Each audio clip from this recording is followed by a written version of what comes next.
CTV News at 6 with Hudson Mack.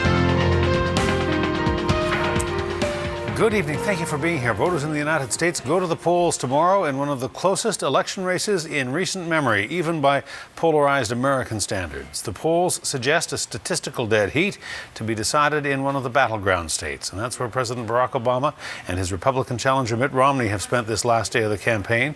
CTV's Stephen Andrews spent his day in Port Angeles, where once again we're watching how our Washington neighbors vote. He joins us now live from the Port Angeles waterfront with more. Stephen.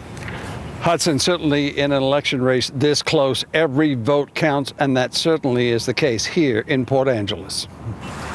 A majority of the people in Clallam County have already voted, mailing in their ballot.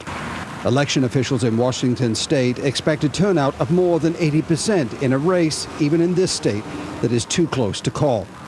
But voters in Washington state have more to consider than just who is going to be the next president, and how they vote could make history. A referendum supporting same-sex marriage is receiving strong opposition. Population did not come with two men and two women. It came from man and wife, and that's what marriage is all about.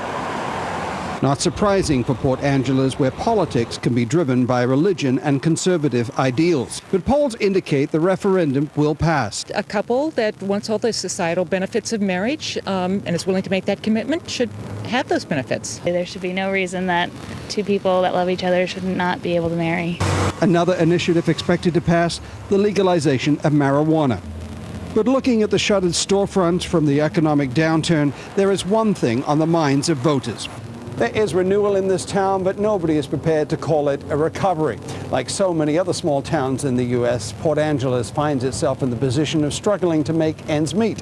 And with little appetite for raising taxes, the town is looking to make cuts. To paraphrase Clinton's campaign billboard in 1992, it's the economy, stupid. The editor of the local newspaper believes the number one issue that could determine this election is how people have fared during the downturn. Where 4 years ago, when the recession, the true drop was fresh and everything like that, you saw posters and things about hope and change.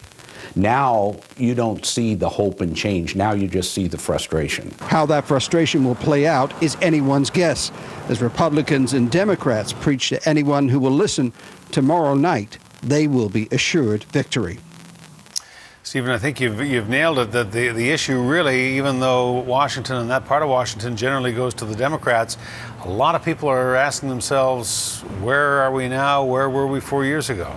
Well, definitely, Hudson. I mean, if you remember, that historic night when Obama was elected, he was even then downplaying what he could do for the economy. And certainly after the 8 years of Republican administration, there was a feeling that he was going to come in and bring that hope. That certainly didn't seem to transpire in the minds of many people. And here in Clallam County, which includes the whole area of Port Angeles as well, there is some concern that, he didn't deliver.